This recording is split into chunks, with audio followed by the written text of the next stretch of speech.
Hello everyone, my name is Nisar Patel and welcome back to the another video of the assignment number 4, which is the last individual assignment for the applied data science course.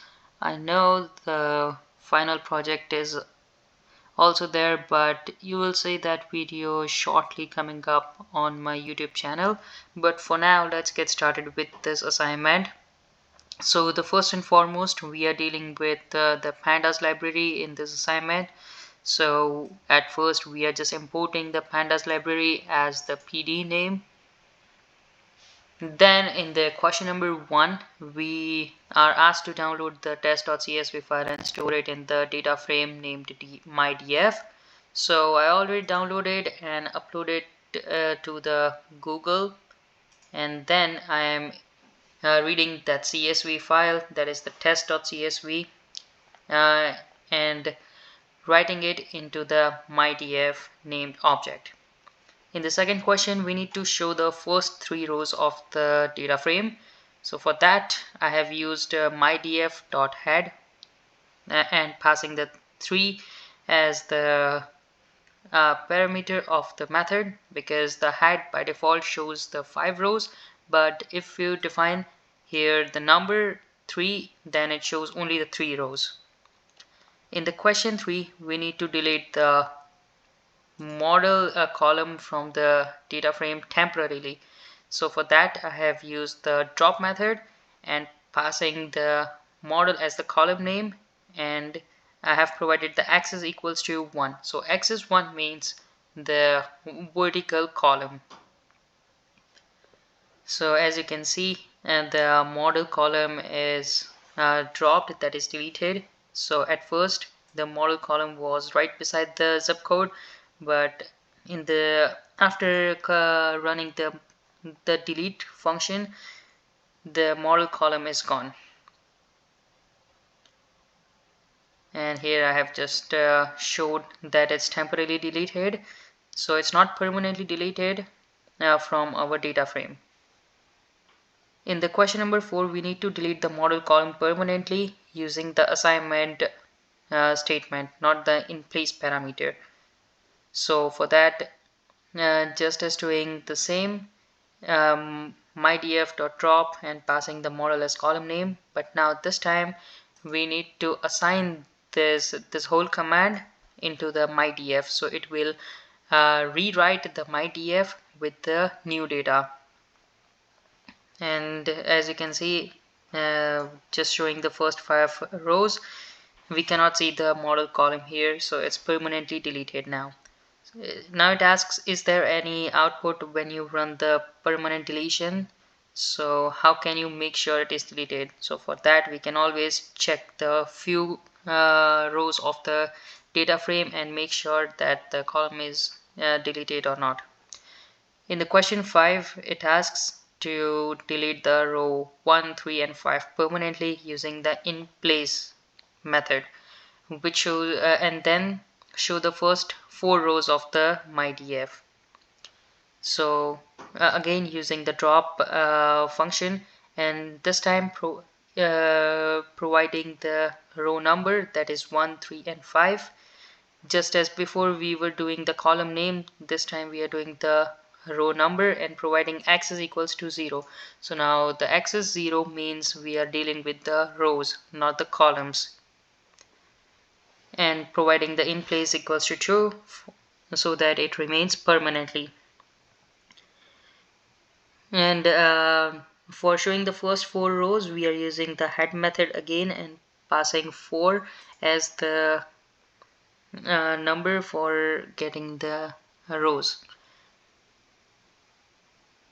Again, I'm importing the test.csv file because we already deleted the rows and columns in the previous one. So for to deal with the next questions, we need the whole data set. So I'm again assigning the mydf as reading the test.csv file. In the question 6, we need to calculate the mean of the range column.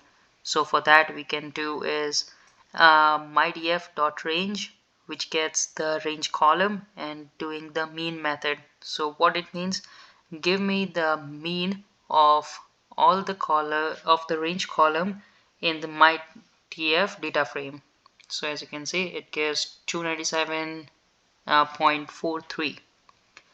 In the question number 7, it says how many F do we have in the type column, and then replace them permanently with AAA and then show the first 5 rows.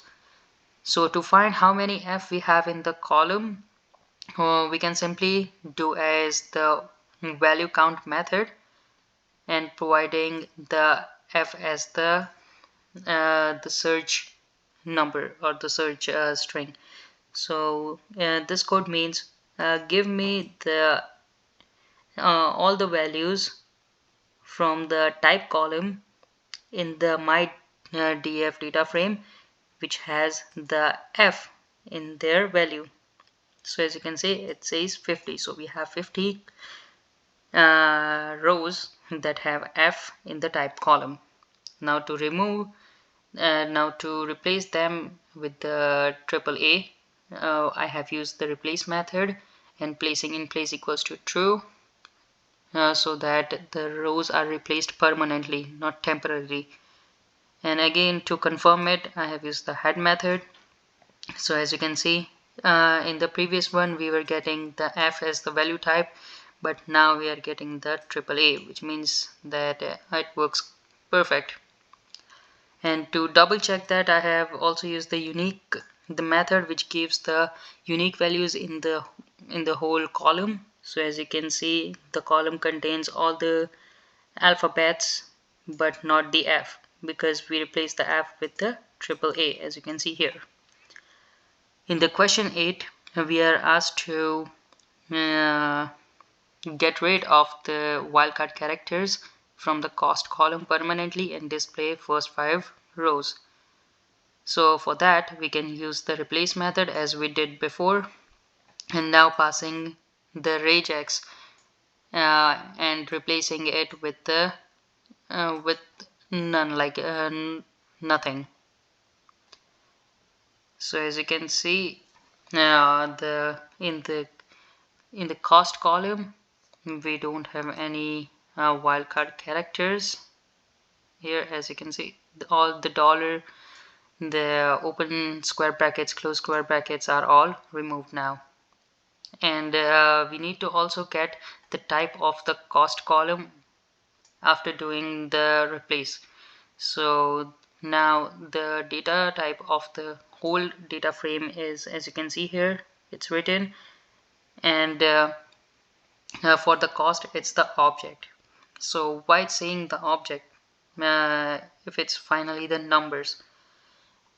As for that, we are moving forward to question 9, which says to change the cost data type to integer. So for replacing the data type, we are using the as type method and passing the integer, because we want to convert this into the integer data type. And now again, checking the d types, we are getting the integer as the data type for the cost. In the question 10, we need to calculate the average of the cost column. So for that, I have used the mean, which gives the average of the cost column, and then calculating the average of cost for each continent. So for that, we can group the data by the continent. As you can see here, I have used the group by and passing the continent, and in that we need to get the mean of the cost column. So for that we can use cost dot mean, which gives the mean of the cost for each individual continent. Moving forward to question 11, it says to calculate the min, max and standard deviation of the cost column grouped by each continent, all in one command. So for doing that, I have written group by as the continent, because we are grouping the data according to the continent name, and using the AGG method and passing the min, max and standard deviation, because we need to calculate that three things in the cost column. So cost.agg and passing min, max and standard deviation std to get the required result. So as you can see here, we are getting the result as per what we have written here. In the question 12, we need to calculate min, max and standard deviation of all numerical values grouped by the continent, all in one command. So just as before, we are grouping the data frame according to the continent name, and again using the AGG method, but for the whole data frame this time. And how do we know that this column is a numerical one? So as you can see, we already calculated that. So ID, range, value and the cost, these four are the integers. So we are passing ID, and then what we need to calculate, so colon, then min, max and std. Same for the range, value and cost. So as you can see in the results set, we are getting min, max and standard deviation for all the four numerical columns according to the continent name. In the question 13, we need to illustrate the mean of all numerical columns grouped by the continent using a bar chart. So just as we did before, using the AGG method and passing the ID as mean, range to get mean, and value to get mean, and cost to get mean also. So we are getting the means for all the numerical columns and then plotting it into the bar graph. So dot plot and passing the kind as the bar chart. So as you can see, the result is the bar chart with all the continents written here, and the graph is according to their range, ID, value and cost. Moving to the question 14, it says to count the number of each continent in the continent column.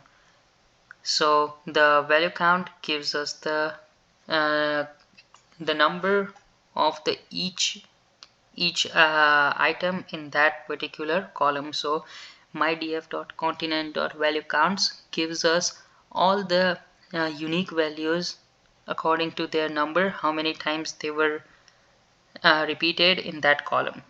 So as you can see, Asia it's 131, South America 135, Europe 139 and so on. Moving to the question 15, it says to show the percentage of each continent in the continent column.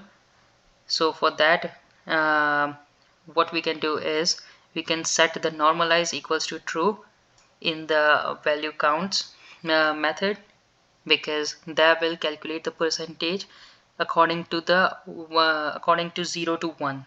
So maximum is the 1 and minimum is the 0, and multiplying it by 100 we get the percentage in terms of the 100.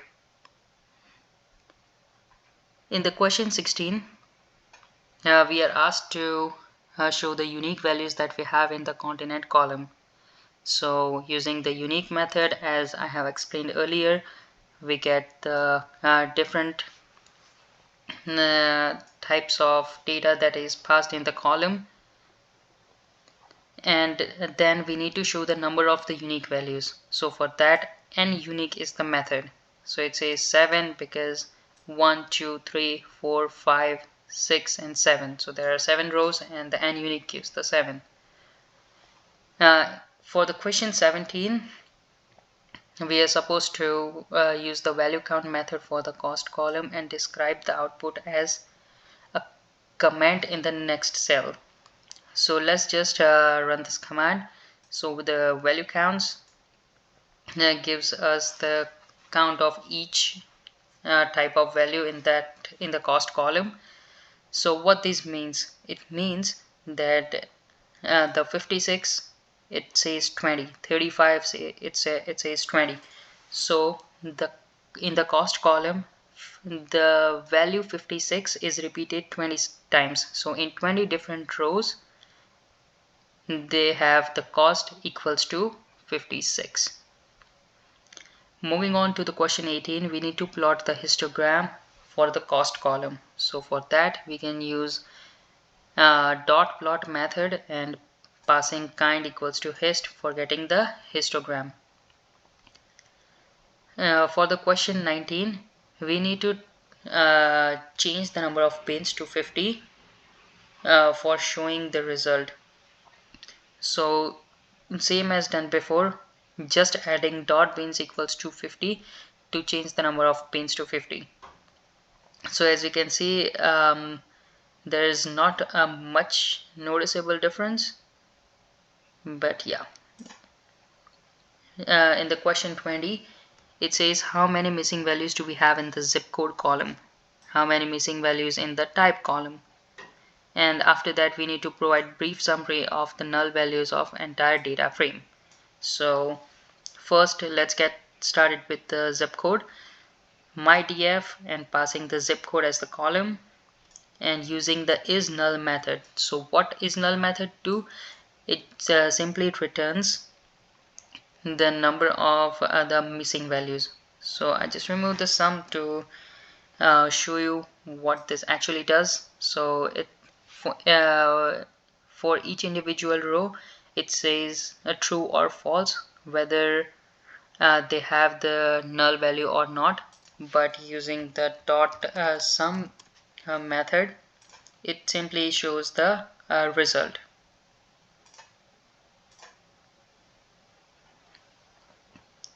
Yeah. For the type column, same as we did for the zip code, using the isNull.sum method. And to get the summary, what we can do is without passing any column name, just pass the data frame dot isNull.sum. So it says ID is 0, range 0. So these first three columns does not have any null value in them. The type has two rows that have null values, and the zip code 9 rows which have null value in them. And the shape of this data frame is 950 rows and 8 columns. In the question 21, it says if we drop all the rows that have any missing value, how many rows will remain in the data frame?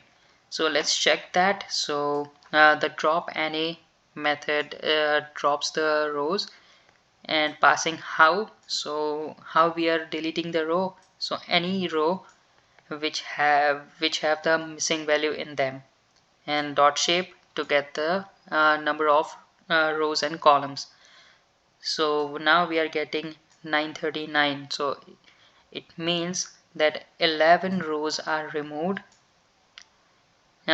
which have the previous from the previous one which have any missing values. So as you can see, 9 is from zip code and 2 is from type.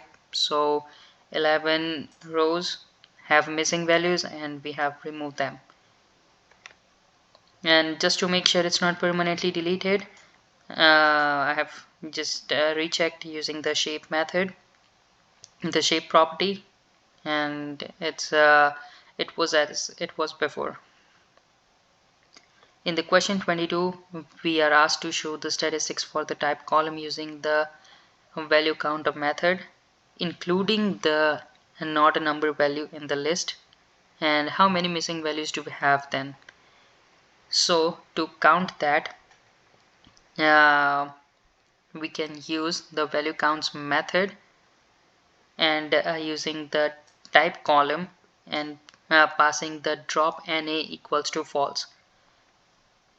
So what this will do, it will show each value and how many rows they have. So AAA have 50 rows, the N type has 47 rows or 47 entries, the Q type have 45 entries in, and we have passed drop N equals to false so that no missing values are dropped.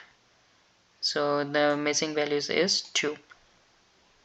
And to get the missing values, now we can use the isNA method which gives the number of missing values in that particular column, and using the sum method to get the just the number, like how many rows don't have any number in them. In the question 13, we are asked to replace the type column missing values with triple X and show the result again.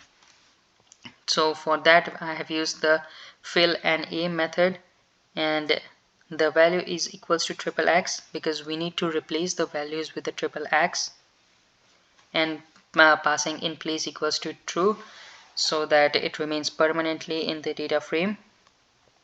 And now just to check that, just as we did before, we are getting triple X is equals to true instead of not number equals to true. That means it works correctly. In the question 24, we are asked to drop the rows that have any missing values permanently and show the number of rows after running the drop command. So drop NA is the method we will be using, and passing how equals to any, so any missing values will be deleted, and using the in place equals to true to make sure it's permanently deleted. And also just to check that, by doing the mydf.shape, we are getting 941 rows and 8 columns. That means that all the missing valued rows are deleted. In the question 25, we need to set the ID column as the new index and delete the index name. Then show first 5 rows of DF, show the value of the cell that its ID is 70 and its column header is value. So let's first set the index as the ID. So set index is the method we will be using, and passing the ID because we want to set the index according to the ID column, and using the in place equals to true to make it permanent. And for the first 5 rows we can use the head method, but I have passed 8, and you will shortly know why I have shown the 8 rows, because we can always show the 5 rows in the head column. In the next part of the question, it says show the value of the cell that its ID is 70 and row header is value. So it for that, LOC is the property, and we are getting the 70th index, so the index that have 70 in them, and the value is the column name we are fetching. So 70 is here, ID equals 70, and the value is 24. So we are getting 24 as the result. So that means it's working fine. In the question 26, we need to show the index, columns, and the shape of the current DF. So my df.index gives the index from starting to the end. As you can see here, the total length is 941.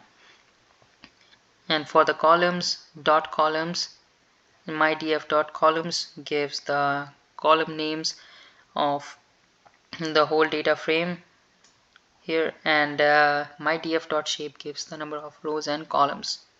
So now the rows are 941 and the columns are 7. In the second part of the question, it says bring back the ID column to the data frame and reset the index. Again, show the index, columns, and shape of the data frame. So to reset the index, we are using the reset underscore index method and using in place equals to true to make it permanent. And just to check, just showing the first 5 rows.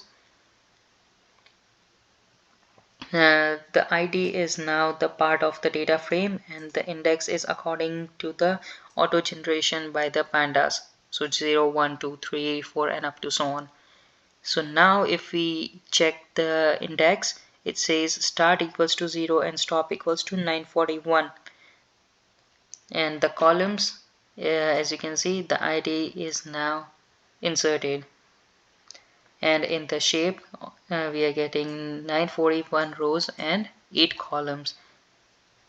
Earlier we are getting the 7 columns, but now ID is also a part of the column, the part of the data frame, so we are getting 8 as the shape here. In question 27, we are supposed to use the describe method to see the statistics of MyDF and fetch the value of first row and third column. So using the describe method, which gives the whole statistics of the data frame as count, mean, minimum, maximum, standard deviation, 25%, 50%, 75% for each numerical column. And to get the data of first row and third column, we can simply say count, which is the first row, and the value, which is the third column. So first row and third column, so count and value. So 941 is the result, which is true. In the question 28, we need to sort the value count of continent column of the data frame, and then sort the value counts of the continent column based on alphabetical order. So we know mydf.continent.valueCount gives us the number of the values for each continent, but after that, providing sort values, we are getting the data according to the number of how many they have in their rows. So 115, 131, 135 is, they all are now in sorted list. After that, we need to do it for each according to the alphabetical of the order of the continent. So for that, what we can use is the sort index method, which because this is the index of our set. So the sort index will sort the index. So Africa, then Antarctica, then Asia, they are all now set to alphabetical orders. In the question 29, we need to show all the columns of the row 1, 3, 5, 7 in one command. So as explained earlier, we can use the lock and providing the row numbers, and here in the second thing we are providing is colon, which means I want to get the whole row, that is all the columns of the row. And now we need to show the first 7 rows of the following columns, that is type and continent. So 0, 7, which gives all the 7 rows from for all the first 7 rows, and passing the type and continent in the array, so we are getting just the type and the continent as the columns.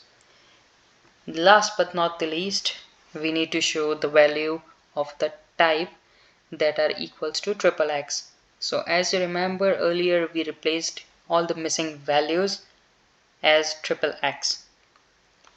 So to get that, we are passing mydata.type double equals to XXX.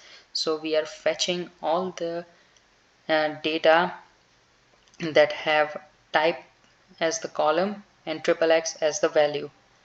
And to show that, we are using the lock. First of all, using the colon, that means we want to get all the rows, and in the column section we are passing values and type, because I just want to get the value of that particular type, that is XXX. So as you can see, 42 is the value for XXX and 37 is the value for XXX. That's pretty much it for this assignment. Thank you so much for listening, and see you guys in the video of the final assignment or the final project of the data science. Till then, thank you and have a good one.